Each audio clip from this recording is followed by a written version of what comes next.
Nasir Khan is a Pakistani-American college student in Queens, New York. He is studying business. Over the weekend, all of Naz's classmates are going to party, while he plans to prepare for upcoming classes. Out of pity, one of the guys invited Naz to an out-of-town party.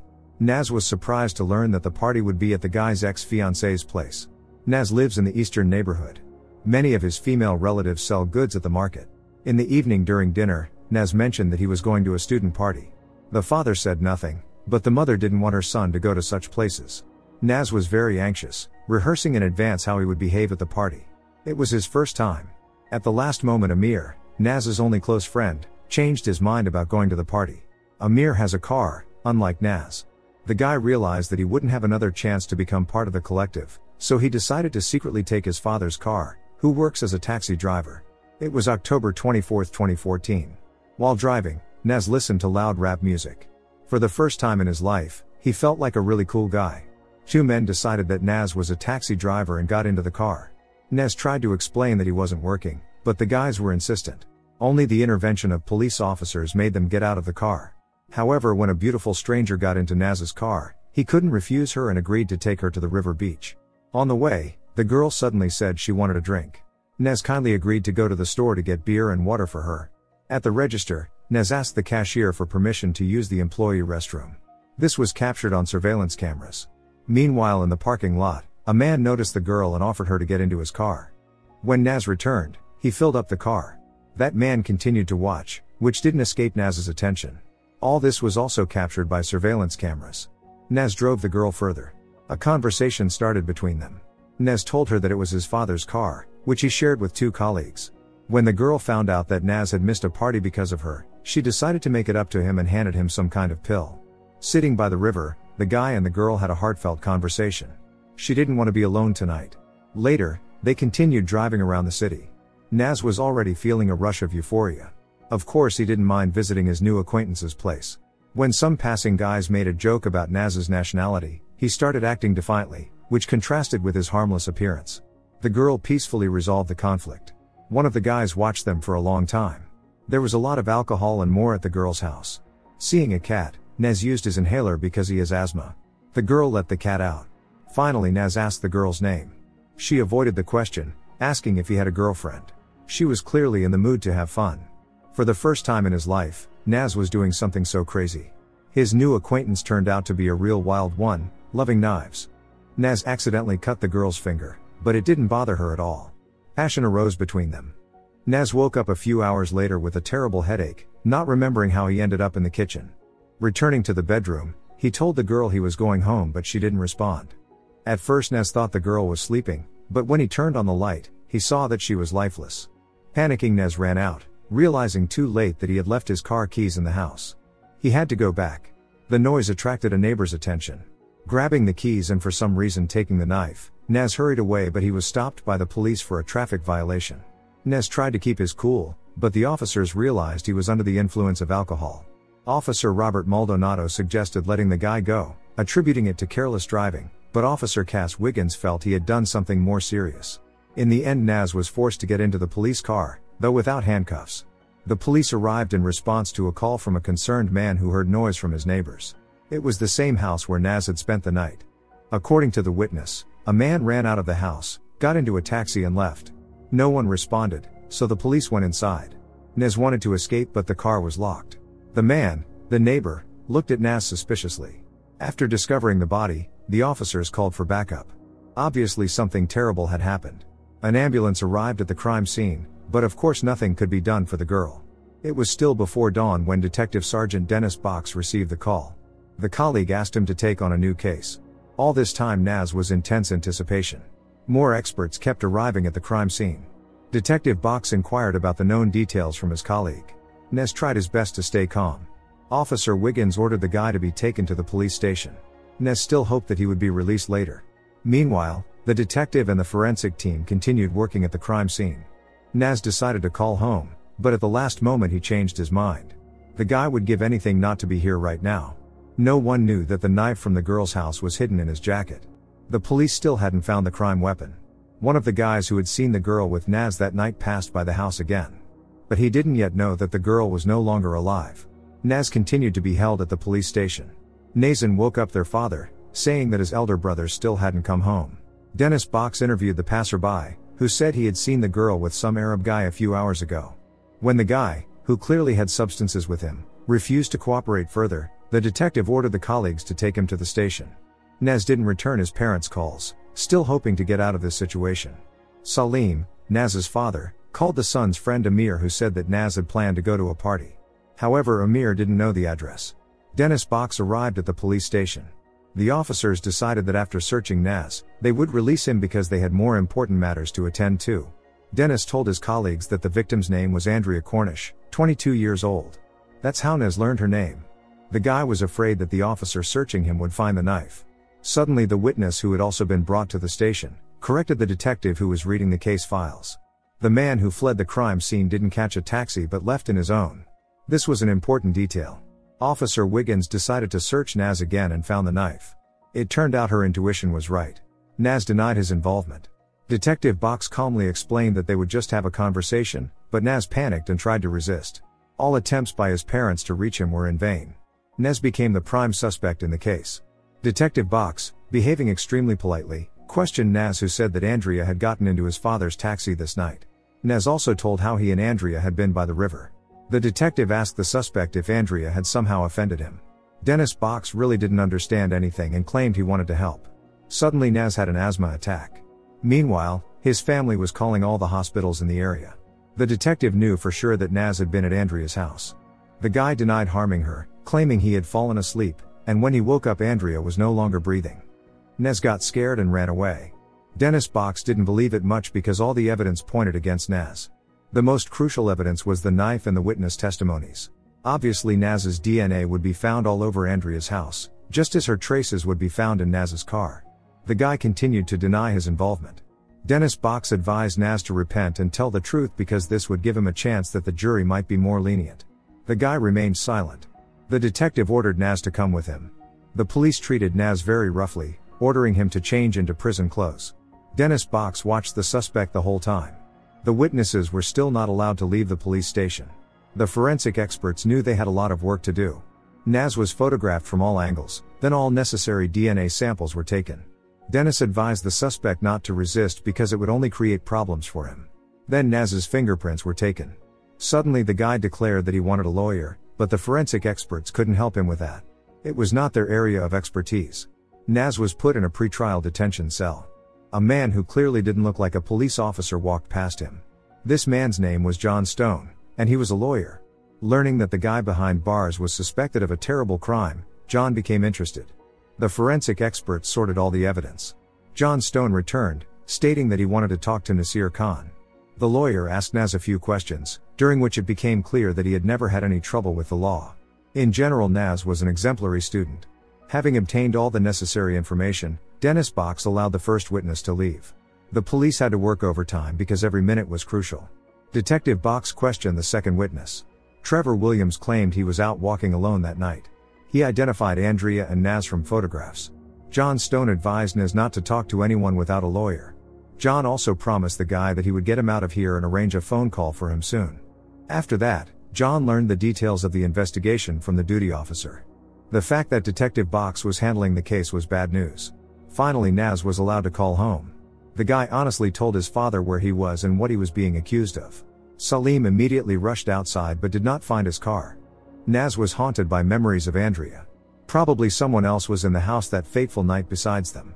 Officer Wiggins and her colleague Robert Maldonado detailed the arrest of Nasir Khan.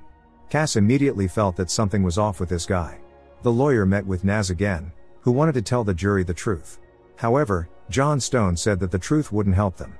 They needed to come up with a version that the jury would like more than the prosecution's version. Salim and Safar Khan were about to go to the police station to get their son out. Dennis contacted Don Taylor, Andrea's stepfather, and asked him to come urgently. Don thought that his stepdaughter had gotten into trouble again. Forensic experts continued working at the crime scene. Everything indicated that there was a cat in the house. There was also a lot of alcohol and various substances. John Stone explained to his client that Detective Box was a professional who took his work very seriously. Dennis could appear nice while being cunning and manipulative. Naz's inhaler was found at the crime scene. Finally, the body was transported. Dennis had a reporter friend, But the detective was not yet ready to share any details of the investigation with the press. John had a court session in half an hour, so he had to interrupt his conversation with Naz. An autopsy was conducted. Don Taylor was asked to identify his stepdaughter from postmortem photos because it was better than going to the morgue and seeing everything in reality. Don did not immediately recognize his stepdaughter in the photos. John was almost late for his next client's hearing. Usually he dealt with petty criminals. Salim and Safar arrived to see their son, but they went to the wrong police station. The couple was now very nervous. John Stone stood out from the crowd with his eccentric behavior. He clearly didn't care about the opinions of others. Don Taylor listened to the police with a detached look, unable to understand what they were saying. He seemed to be in a state of shock. As Don was about to leave, Dennis called out to him and expressed his condolences. The detective wanted to talk to him. Any court case had become routine for John, causing him no anxiety.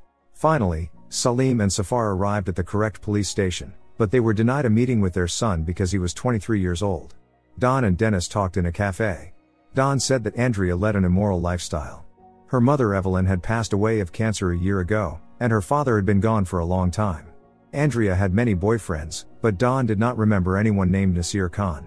He did not recognize him from the photos either. Another of John Stone's clients was sentenced to 3 years in a correctional facility. John always ensured that his clients agreed to a plea deal. Salim and Safar stayed at the police station. Dennis Box allowed them to see their son. The detective continued to act deliberately courteous towards the suspect. Salim and Safar finally spoke with the son. They believed that he was not capable of what he was accused of. Naz did not deny being at the crime scene and fleeing, taking the knife. Naz had no explanation for his actions. All this time Dennis watched them through surveillance cameras and listened in.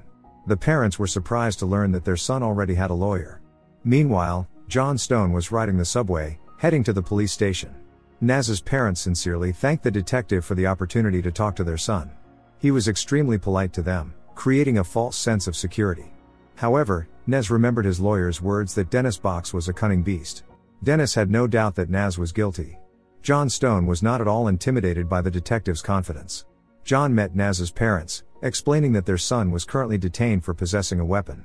He had not yet been charged with the main crime. After reassuring the couple and advising them to go home, John went to Naz's cell and scolded him. The guy should not have spoken to anyone, including his parents, because Box was listening to their conversation. Naz did not understand how the truth could harm him since he only told his parents what had really happened. John asked Naz to understand that no one cared about the truth. Right now he was the perfect suspect, and that was all that mattered. Despite having more than enough evidence, Dennis wanted to get a confession from Naz. Many people disliked John for his straightforwardness, but he was used to it. Dennis promised Naz that he would try to expedite the return of his father's car. The guy remained silent, remembering his lawyer's advice. Dennis tried to turn Naz against John Stone, saying that lawyers only profited from their clients and their families. Also, Dennis tried to suggest to Naz that he was the only one who could be trusted. To prove his good intentions, Dennis handed the guy his inhaler. Naz thanked the detective and said that he did not harm Andrea. Dennis realized that Naz was close to breaking, but at the last moment the guy refused to continue the conversation. This angered Dennis and he silently left, reclassifying Naz's case to a much more serious crime. The police were informed that the transport vehicle was ready. Dennis ordered the suspect to get ready. On the way to the vehicle, the lawyer instructed Naz, reminding him that he should not talk to anyone. Naz understands that besides John Stone he has no one else to rely on. Dennis Box will do everything to put him behind bars. Naz looks very different from the other detainees. His family is going through the worst time right now. No matter the outcome of the case, both Dennis and John will return to their usual lives, unlike Naz. Along with other detainees, Naz was taken to the Manhattan Detention Center. The guards checked each detainee with a metal detector. Any personal belongings were prohibited here. Naz understands he won't last long. Next, the detainees were taken to a communal cell. All night one of them was vomiting and kept saying how bad he felt. For this, another guy hit him, telling him to shut up. Naz tried not to draw any attention to himself. In the morning, John was getting ready for work as usual. He had been divorced from his wife for a long time, but maintained a good relationship with her for the sake of their son. District Attorney Helen Weiss was not yet aware of all the details of this case. She intended to meet with Dennis Box personally. Salim Khan's taxi had become one of the main pieces of evidence. Everything indicated that Nasir Khan was guilty. Nazan and his father were trying to find any information on the internet. Safar, on the other hand, was rummaging through the son's belongings, not understanding what she was looking for. Detective Box visited their house with a search warrant. Dennis maintained a very tactful manner. The forensic experts turned the house upside down, seizing potential evidence. Naz was still in the detention center. John Stone contacted Mr. Khan, saying that today their son would be charged. Dennis told the district attorney everything he knew. Helen Weiss found it strange that such a quiet, diligent student was involved in this. She would have liked to wait for the results of the examination, but the detective insisted that it was not necessary. Today Naz and some other detainees have preliminary hearings. When the judge read out the list of charges, the other detainees who looked more dangerous were shocked. In the presence of his lawyer, Naz refused to plead guilty. Prosecutor Mr. McPherson insisted that bail should be denied because the suspect might flee to Pakistan. Despite John Stone's arguments that the suspect was born in this country and had never left the state, the judge denied bail, citing the severity of the crime. Naz has to wait for the hearings in custody. He was transferred to Rikers Island prison. Behind the high walls and thick metal gates, Naz's last hope for a favorable outcome disappeared. As part of the standard procedure, Naz was asked several questions, including what medications he was taking and whether he had any intention of harming himself. Dennis understands that Nasir Khan does not look like a typical suspect, so the jurors may have doubts. Dennis's task is to dispel those doubts and fully prove Nasir's guilt. Naz's case made the front pages of newspapers.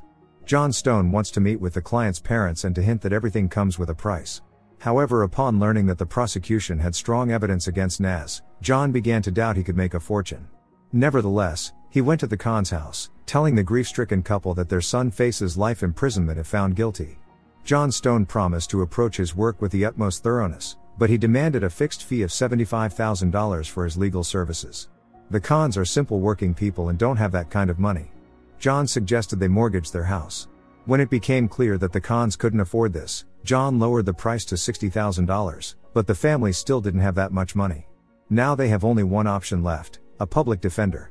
John assured them that in this case, Naz definitely had no chance, and lowered the price to $50,000. The couple needed time to think. Naz has to follow the prison routine alongside other inmates.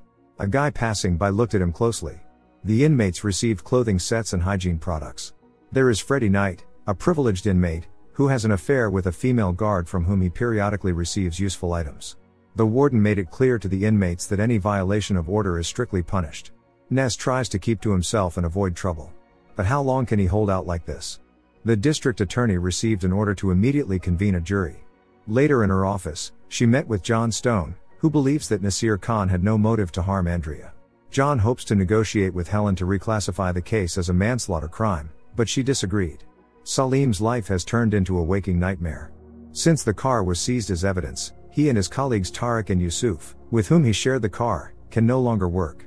Tariq and Yusuf need to support their families, but Salim is powerless to do anything. He has no idea he is being watched. An inmate named Willie John advised Naz not to show his weakness, otherwise he wouldn't survive here. Freddie was watching them. Dennis thoroughly studied the case files. John Stone, suffering from eczema on his legs, consulted a dermatologist. He has already changed many doctors, but his skin condition is only getting worse and causing him much suffering. Next we see lawyer Alison Crow speaking to the press. She is defending a former flight attendant who was fired by the airline after a failed plastic surgery because passengers became afraid of her.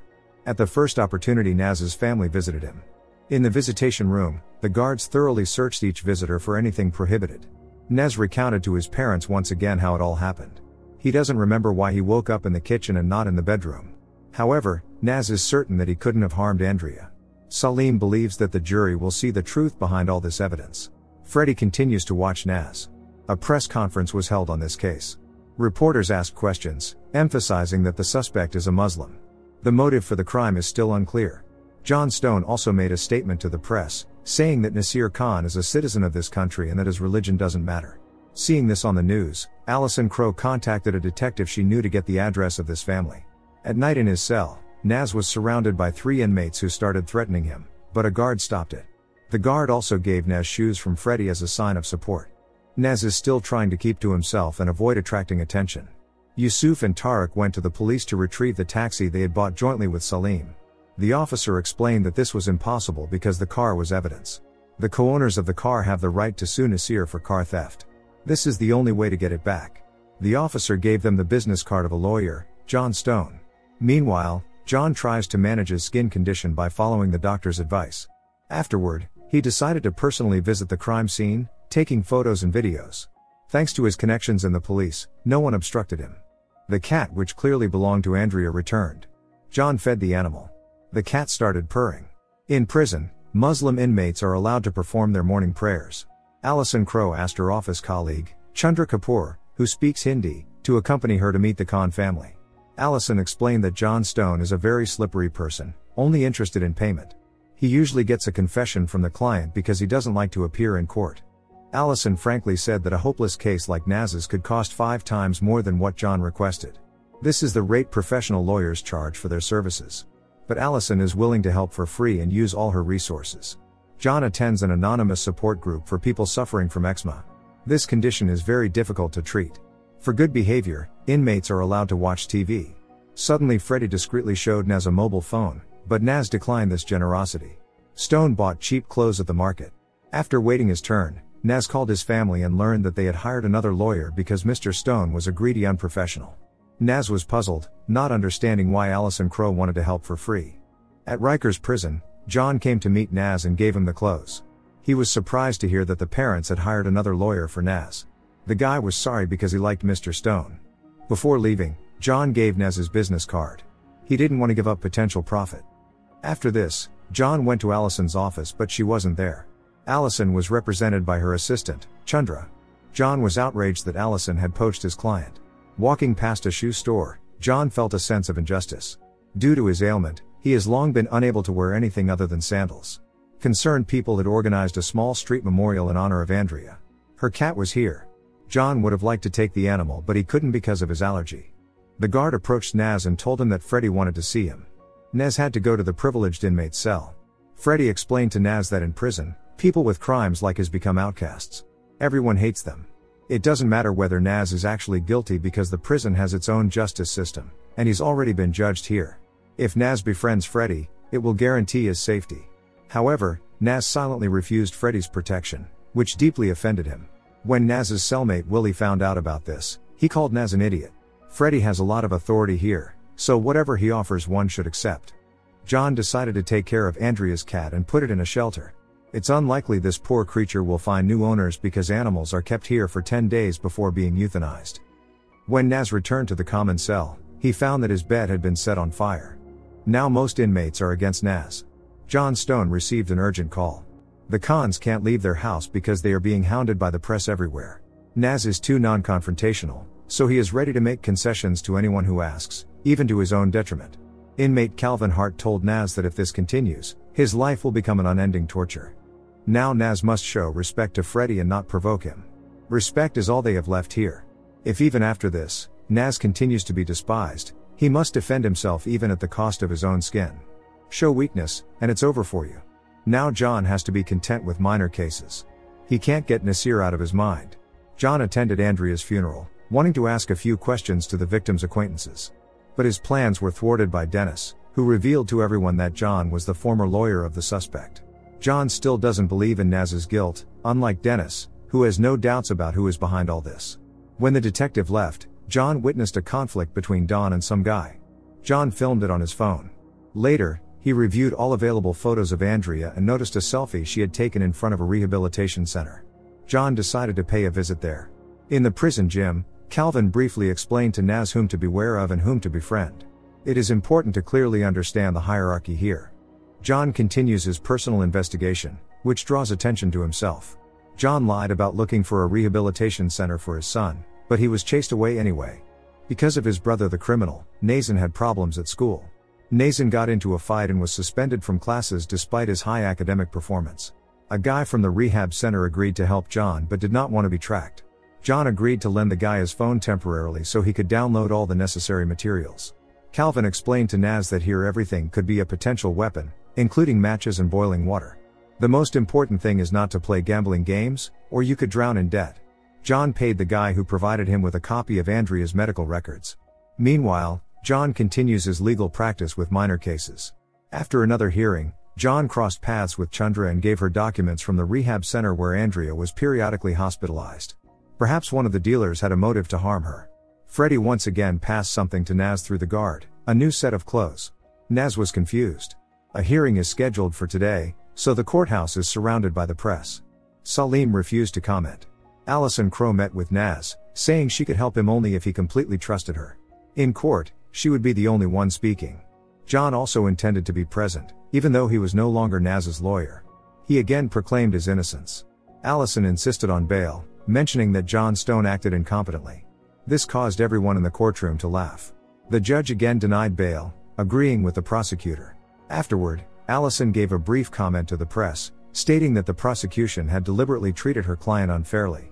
She also strongly recommended that the Khan family not talk to journalists. One of the inmates injured Naz's hand. He made an improvised bandage and then approached the guard, stating that he wanted to talk to Freddie. Incidentally, Freddie gave Naz a green prison clothes on purpose because the most violent criminals usually wear orange ones. This would have initially biased the court against Naz. Now the guy wants to know why Freddie chose him.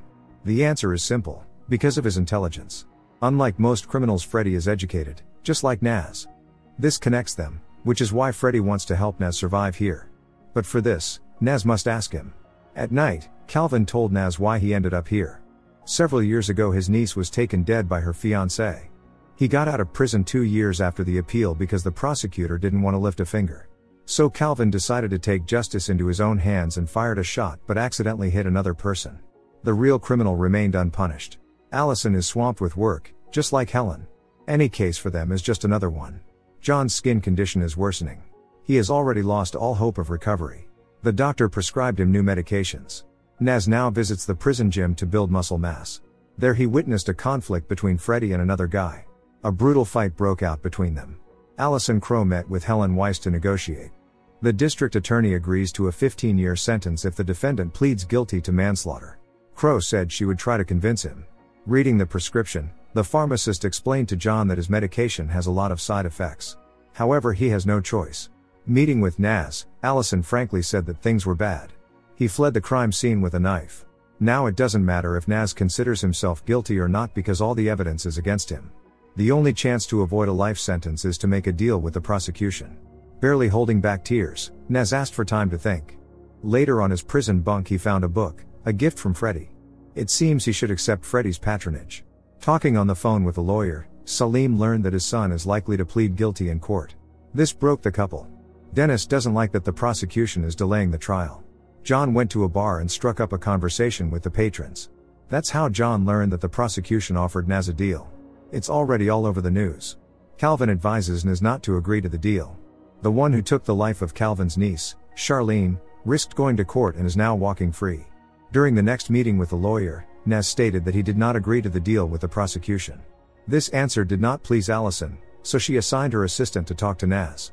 Chandra assured the guy that this deal was the best option, otherwise he faced life imprisonment. However, Naz knew for sure that he was innocent. He did not want to admit to a crime he did not commit. Soon the next hearing took place. John came too, whispering advice to Naz to take the deal. In 12 years he could get parole, and he would still have his whole life ahead of him. Naz faced a difficult choice, to try to achieve justice for himself or not to risk it. In that case, his parents would spend their lives wondering if he committed the crime. Ultimately, after swearing to tell the truth and nothing but the truth, Naz stated that on that fateful night, Andrea got into his car and gave him some substances. Then they went to her home. A few hours later, according to Naz, he woke up in the kitchen and went to say goodbye to Andrea, finding her lifeless in the bedroom. Naz remembered nothing more. Thus Naz refused to plead guilty. The lawyer did not like this at all. Naz doomed himself by agreeing to the trial. Later, meeting with the defendant's parents, Allison stated that Miss Kapoor would now be Naz's primary lawyer. Considering the difficult trial ahead, their firm could no longer offer the Khans free services. That evening, John called the shelter and asked about the same cat. The animal was still there, but John was still not ready to take it. Naz told Calvin that he did not plead guilty because he was indeed innocent. Calvin in turn said that everyone here says the same thing. The one who took Charlene's life also claimed that. Calvin hated anyone who harmed women. As revenge, he poured acid on Naz's hand. In the medical block, Naz was bandaged. He refused to say who had attacked him. Later, they silently exchanged glances. Naz asked the guard to take him to Freddie. Naz directly said that he needed help. Following the doctor's advice, John started using an ultraviolet lamp to treat his condition. One day John gave a legal lecture to students at the school where his son studied. They were still teenagers and did not understand how one could defend criminals. John tried to explain that it was the duty of any lawyer. John's son was the only one of the students who even remotely understood how the judicial system actually worked. Now under Freddy's protection, Naz has access to many privileges. John met with Chandra, who explained that Allison had refused to take the case, so Chandra was seeking help elsewhere. John agreed to help only for $50,000, but Chandra could not spend more than $20,000 of the firm's money. They finally settled on $30,000. Helen discussed some points with her colleagues. She found it strange that despite all the evidence, the defendant did not take the deal. Anyone in his situation would have grabbed such a chance. Could Naz really be innocent? Chandra and John also thoroughly examined the case. They intend to prove that it was Andrea who gave Naz the substances. After 33 years of practice, Dennis Box is retiring. This case has become his last. Tarek and Yusuf intend to sue Naz for stealing the car. In their opinion, nothing will change, as Naz faces a life sentence anyway. The men hope Salim will support them, but of course he does not. Tarek and Yusuf sympathize with Salim, but they also have to take care of their own families. Naz continues to work out actively. Freddy provided him with the opportunity to get even with Calvin in the shower. Naz took advantage of it. John paid the animal shelter to postpone the cat's euthanasia. Maybe a new owner will be found during this time. Dennis decided to recheck all the case materials one more time. Surveillance cameras showed Naz and Andrea stopping at a gas station. Dennis created a timeline and exact route for Naz that night. Everything the investigation managed to find matched Naz's words. But what happened in Andrea's house? Despite his allergy, John brought the cat home. John usually does nothing selflessly, but this case was an exception. Naz continues to be haunted by memories of that beach by the river. Freddy knows Naz is full of secrets. Freddy likes that. The district attorney invited Trevor for a conversation, asking why he was passing by Andrea's house that night. Trevor was angered by these questions, insisting he had done nothing wrong. He didn't want to have any dealings with the police. There are a few more witnesses Helen plans to question. Naz shaved his hair. Now he has become part of Freddy's circle and can feel safe. John returned to the pharmacy because his health problems were worsening due to the side effects. Dennis wants to get to the truth, feeling that this case is not as simple as it seems at first glance. Getting a printout of phone calls from the case materials, John found the guy Andrea had called the day before the incident. The guy, who worked as a waiter, claimed he was not a dealer and had nothing to hide, but John did not believe him. Eventually the guy admitted that Andrea bought substances from him. Pretending to be a policeman, John continued to pressure the guy, trying to make him testify in court. Frightened, he refused to continue the conversation. Later, John and Chandra went to the crime scene to take more photos. Chandra was surprised that John had taken Andrea's cat. Helen saw on the surveillance camera footage that on the night of the crime, Naz initially refused to take two men, but then agreed to give Andrea a ride. Was he targeting her specifically? Under Freddy's guidance, Naz is training in boxing to be able to defend himself. Helen went to the morgue to ask the pathologist Gary for advice. She was interested in how Naz could have gotten a cut on his palm. According to Gary's professional opinion, the wound was sustained when his hand slipped off the knife handle. Naz is no longer afraid to act boldly. Other inmates don't touch him, knowing he is under Freddy's protection. Naz is not shy about taking advantage of this. The side effects of the medications have severely worsened John's quality of life. Freddy arranged a job for Naz in the prison. However, kindness comes at a price. Naz found himself involved in illegal business in prison. Naz doesn't like it, but he has no choice. John bought many toys for his new pet. Despite his allergy, he can't abandon the cat. In the evening, John went to a bar where he found his former client, who was engaged in illegal activities. John wanted to have fun, but the girl chose a more profitable client. The prosecutor continues to piece together the case materials, as do the defense attorneys. The question is whose arguments will carry more weight with the jury. Naz is trying to mentally prepare for the upcoming task assigned to him by Freddy. Later, he met with his attorneys. The test results came in, and according to John Stone, ketamine was found in Naz's system. It was not found in Andrea's system. Thus Naz's story about blacking out loses its meaning because the combination of substances suggests otherwise. John is convinced that Naz has been lying to them from the beginning. Naz barely listened, watching as Freddy's man, Petey, received commodity from his mother. Petey then discreetly handed a packet to Naz, as agreed. John was very angry. At one point Naz mentioned there were two guys on the street that night, not one. This interested John, who already realized that Naz was involved in illegal prison activities. John told him that if he got caught, he would never get out of here. Naz had to swallow all 4 packets to smuggle them into Rikers. Now Freddy and his men were waiting for the packets to pass naturally. Chandra and John reviewed the video of Trevor's interrogation, where he claimed he was alone that night. Soon John found Trevor and accused him of perjury. At first Trevor refused to talk, but eventually he revealed that the other guy's name was Dwayne Reed. Trevor couldn't say more because it could have consequences for him. Trevor has no desire to testify in court, but he will have to. Later, John called Chandra, having found out in advance that Dwayne has been in trouble with the law before. He fits the profile of a potential suspect. Despite the great risk to his own life, John tracked down Dwayne, posing as Trevor's lawyer. Suddenly Dwayne rushed out. John chased after him. When Dwayne disappeared into a dark alley, John, taking a crowbar in hand, followed.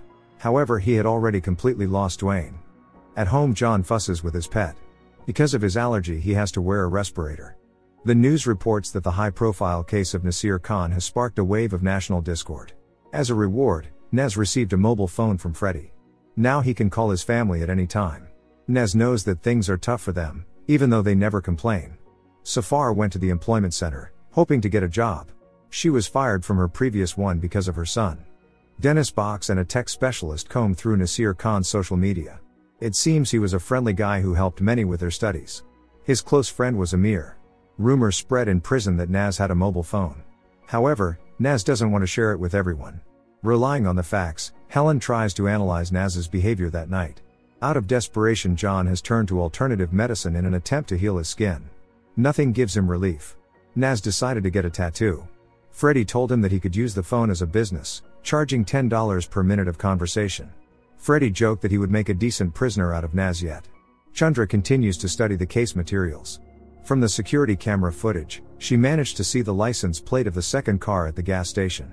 Chandra tracked down the man from the gas station, Mr. Day, who works as an undertaker. Chandra asked Mr. Day about the night he saw Naz and Andrea at the gas station. Mr. Day replied that Andrea was one of those women who engage in self-destruction and see men as toys.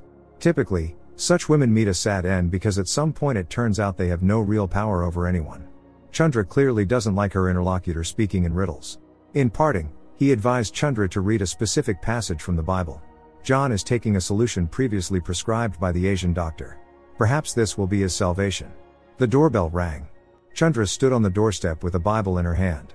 She told John about her meeting with Mr. Day, who gave her a creepy impression. Chandra thought that the passage from the Bible might contain clues. Could Mr. Day have been stalking Andrea to punish her for her immoral lifestyle? In any free time, Naz works out while the detective digs into his biography. Later, Dennis met with the physical education teacher from the school where Naz studied. The coach said that in the 5th grade, Nasir was suspended for pushing a boy down the stairs. John and Chandra were drinking at a bar. Suddenly Chandra said that she had broken up with her boyfriend. John tried to comfort her in his own way. He also mentioned that he was divorced, and it's not the end of the world. Tonight Chandra wanted just one thing, to get drunk.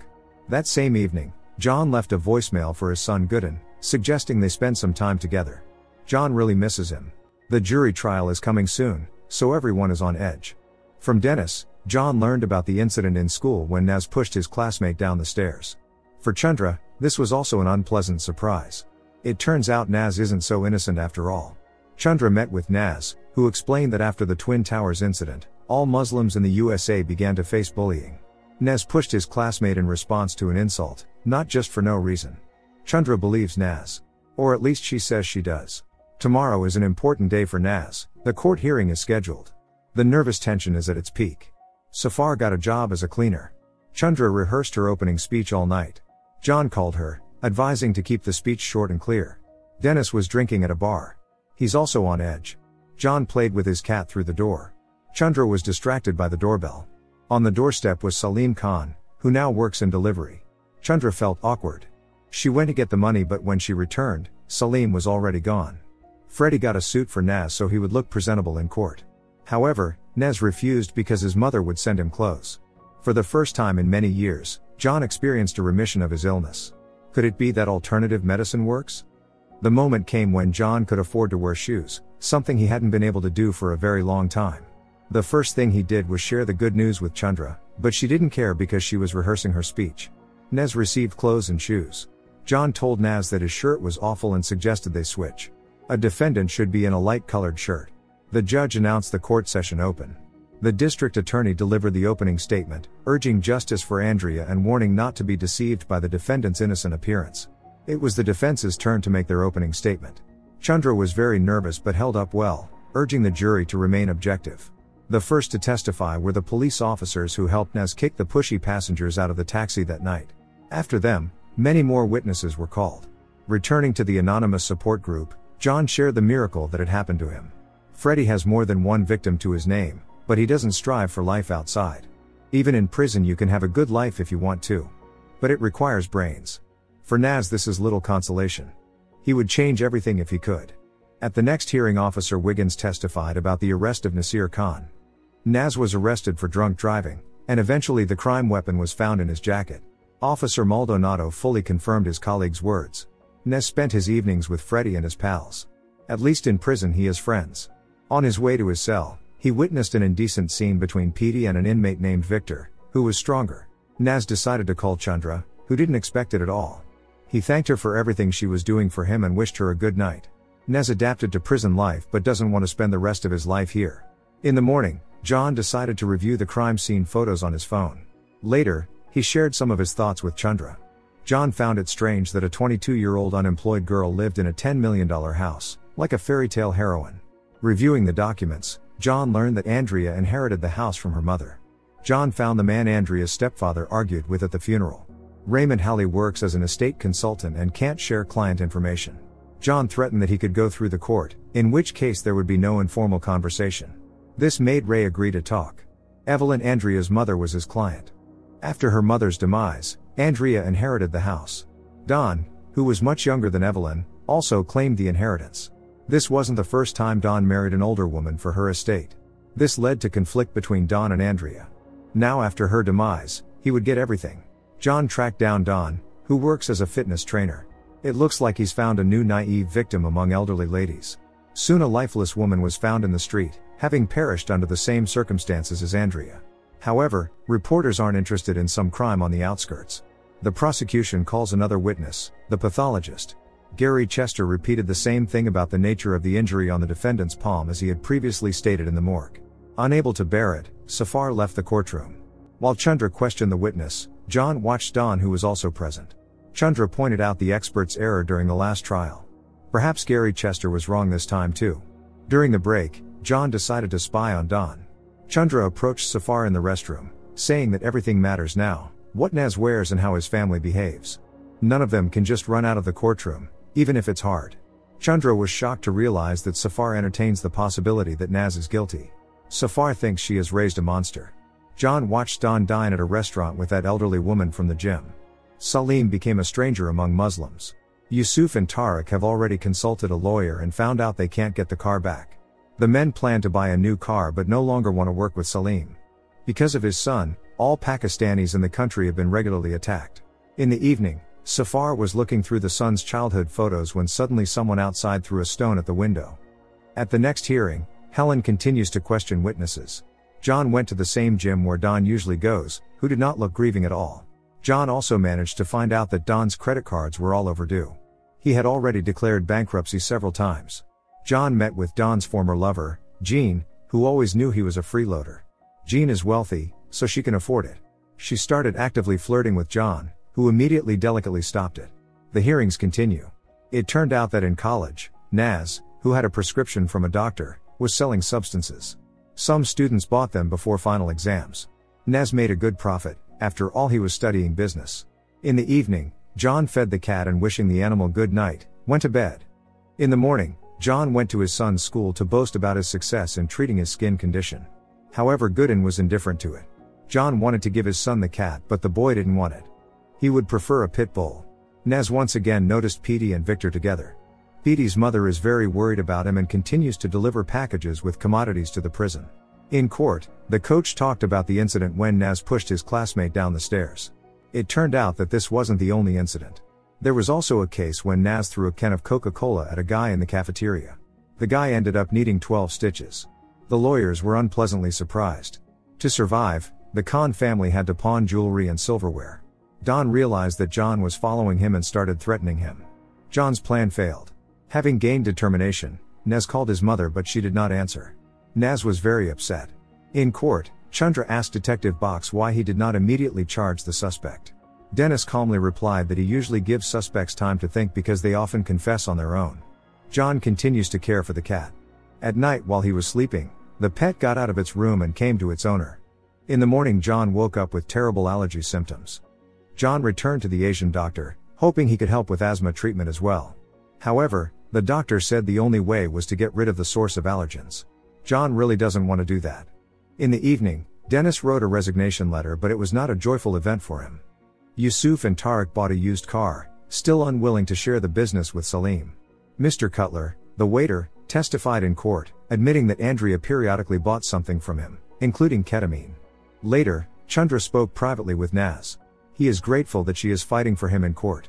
Naz knows that his father is the only one in the world who believes him.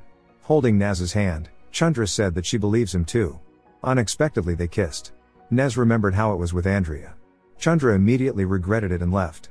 John found it strange that Naz's inhaler was found at the crime scene but was not included in the case file as evidence. At the hearing, expert Dr. Katz stated that a set of knives was found in Andrea's house, which are not sold separately. Aside from the crime weapon, one knife is missing. Additionally, Dr. Katz noted that the basement door and the window on the second floor were not locked. Hypothetically, an intruder could have entered the house at night when Andrea and Naz were sleeping. By the way, Dr. Katz is a very famous pathologist who has participated in the most high-profile cases. He disagrees with Gary Chester's report on many points. Helen Weiss, on the other hand, is inclined to agree with Gary Chester's report. Besides, the fourth knife from the set could have simply been lost. Later, John asked Naz about the inhaler. Naz said that night at the station, Detective Box returned the inhaler to him. John did not expect to hear that at all. That same evening, Dennis took all his belongings from his workplace. John was waiting for him in the parking lot and handed him a subpoena. At the next hearing, Dennis testified again, hearing for the first time about Dwayne Reed and Mr. Day. Chandra clearly enjoyed being more informed than the detective, who as it turned out had not interviewed all the witnesses. Dennis did not hide that he had given the inhaler to the defendant, which is against the rules. Chandra felt that the detective had initially doubted Naz's guilt. Dennis replied that he only wanted to ease the defendant's suffering. This hearing was exhausting for everyone. In the prison bathroom, Naz found Petey lifeless. The guy had clearly left his life voluntarily. Colleagues threw a farewell party for Dennis. Freddie was very upset by Petey's demise, as their business was now in jeopardy. Freddie couldn't understand why Petey did it. Naz did not tell the truth. Dennis is indeed respected among his colleagues, so everyone will miss him. Freddie felt that Naz was hiding something. Naz admitted that he had seen Petey with Victor. Freddie planned to take revenge while Naz distracted the guard. Dennis was drinking in the bar, feeling melancholic. Freddie took Victor's life, which caused a commotion. Dennis sank into melancholy. He couldn't get Naz's case out of his mind. Returning to the station, he reviewed the surveillance footage once more. Before getting into Naz's car, Andrea was walking down the street, constantly looking back anxiously. Trevor testified in court. He admitted that he was walking with Dwayne that night. Incidentally, Dwayne had already been jailed for robbery and was also called to testify. The guy's been in trouble with the law multiple times before. A knife was the weapon he usually used. Chandra asked Dwayne why he had stared at Andrea and Naz entering the house for so long that night. The guy had no answer. Chandra was concerned that Helen was not questioning the defense witnesses. John said Helen was trying to show the jury her absolute confidence. The next witness was Mr. Day, the undertaker. Chandra knew that some time ago, Day's ex-wife had requested a restraining order against him, but they had reconciled afterward. Day denied that he had followed Andrea and Naz after leaving the gas station that night. Following Don, John attacked him in a dark alley, handing him a subpoena. Don was forced to appear in court. Chandra asked Don to describe his relationship with the stepdaughter. Don said that Andrea had fallen out with her entire family due to her immoral lifestyle. Andrea was also unhappy with her mother's young husband. The conflict was exacerbated by the will. Andrea did not want her stepfather to inherit anything. Chandra had already found out that Don, who worked as a fitness trainer, had changed gyms some time ago because clients complained about his intrusiveness. Don is currently in a very difficult financial situation. It also became known that 2 days before Andrea's funeral, Don had approached the probate court and applied for her trust fund. Helen again announced that she had no questions for the witness. In one of the surveillance camera recordings, Dennis saw Andrea arguing with a guy near an arcade. When Andrea left, the guy followed her. Dennis went to that establishment and requested the credit card transaction history of all the customers. Naz had fully integrated into prison life. Chandra wants to call Naz as a witness at the next hearing, although John is categorically against it. After talking with Chandra, Naz said he needed to think about it. Besides, he had a request for Chandra. She didn't know how to feel about it. Turning to a good acquaintance, Dennis asked him to get a few addresses and names without a warrant. As Naz had requested, Chandra met a man at a designated place that evening. This was captured on a surveillance camera. When Naz was being transported from Rikers to the courthouse, he felt very unwell. Later, Chandra handed him some pills she had obtained from that person the previous day. This was supposed to ease Naz's withdrawal symptoms. By agreeing to this, Chandra was taking a huge risk. Naz testified in court, recounting how everything happened that night. According to Naz, he didn't call the police and ran away out of fear. This time Helen Weiss decided to question the defense witness. She called Naz a liar, pointing out that he had stolen his father's car and sold substances at college with a high markup. Naz claims he took the knife from Andrea's house because despite his altered state of mind, he understood how things looked. He would have been the perfect suspect. Helen wondered why Nasir Khan didn't call an ambulance for Andrea. If he had the presence of mind to take the knife, then he was aware of his actions and not entirely in a panic. When the prosecutor directly asked if he had taken Andrea's life, Naz replied that he didn't know. Chandra cried, realizing that she had ruined the case. John had foreseen this, which is why he didn't want Naz to testify. Now because of Chandra, they have no chance of winning the case. John is very disappointed in her. That same day he returned the cat to the shelter.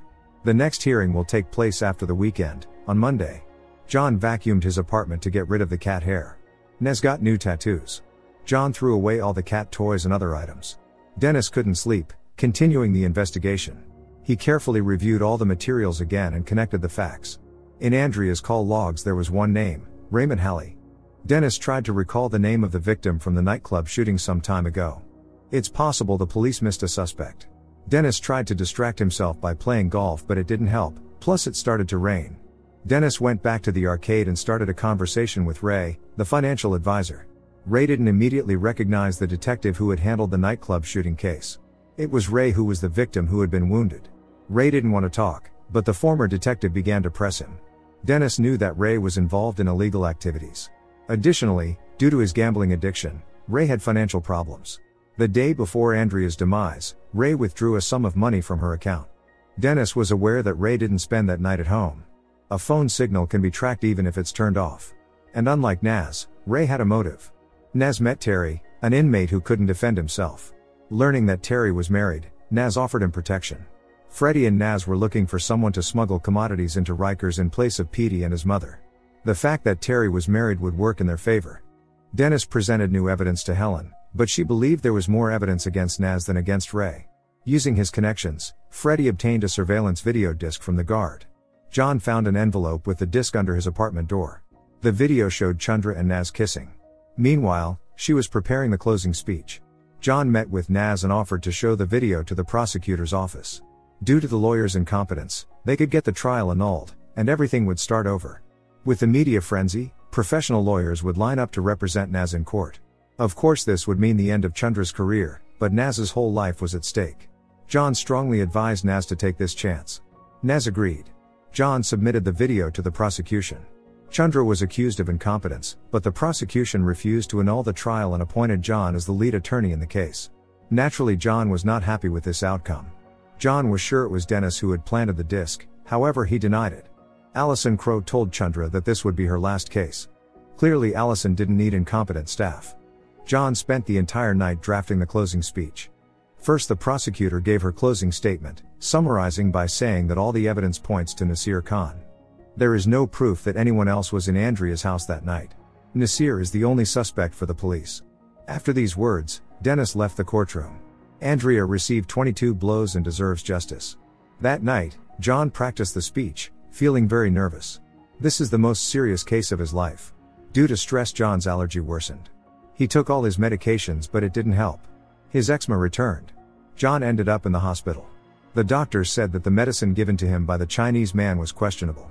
Despite the severe allergy, John spoke to the jury, stating that there is no direct evidence that Naz had taken Andrea's life. The police didn't even consider Andrea's stepfather, who had an obvious motive as a suspect. Dennis was present in court, wanting to see the outcome. When John finished the speech, Naz whispered his thanks to him. The most difficult part remained, the verdict. Everyone was nervous waiting for the outcome. The jury couldn't decide today whether Naz is guilty. John went to the pharmacy again for medications. The illness is making his life unbearable. Chandra picked up his things from his workplace. John attended the support group meeting again. Freddie reassured Naz, saying that even if the court's verdict is not in his favor, life in prison isn't that bad.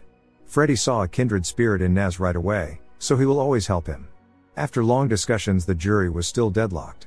The opinions were split. 6 jurors found Nez guilty, and 6 found him not guilty. The court was in a difficult position. The prosecution must decide whether they agree to gather new jurors for a retrial. Helen Weiss stated that they refused to continue the proceedings, which means Nez is free to go home. In his prison cell, he packed his things and wanted to say goodbye to Freddie, but he was nowhere to be found. At the last moment, Nez saw Freddie in the gym, but still didn't call out to him. Nez got all his personal belongings back. The guard gave him a farewell gift from Freddie, a book. From now on, Nez is free. At the prison gates, the father met him. Salim always believed in his son's innocence. Helen is ready to consider Ray as a potential suspect. Despite his resignation, Dennis agreed to help her. Nez returned home to his family. It seemed that all the bad things were over. Safar no longer thinks her son could be guilty, but he doesn't believe her. That same night he met with John. Nez catches people staring at him. When Amir walked into the cafe, they looked at each other but didn't say anything. John advised Nez not to pay attention to other people's opinions. Nez sincerely thanked the lawyer for his help. John is used to people looking at him with disgust because of his illness. He also ignores the opinions of others. In the evening, John returned to his bachelor apartment. Nez went to the river beach where he and Andrea had been. Meeting this girl turned his life upside down. She didn't deserve to leave so soon. That night, John received a call from one of his former clients who was in trouble again. John used to feel unwanted, like all the abandoned animals in the shelter who don't know love. By the way, John took the cat from the shelter again, this time for good. Don't forget to subscribe to our channel not to miss more exciting new products. Also, the authors will be pleased if you leave your opinion in the comments.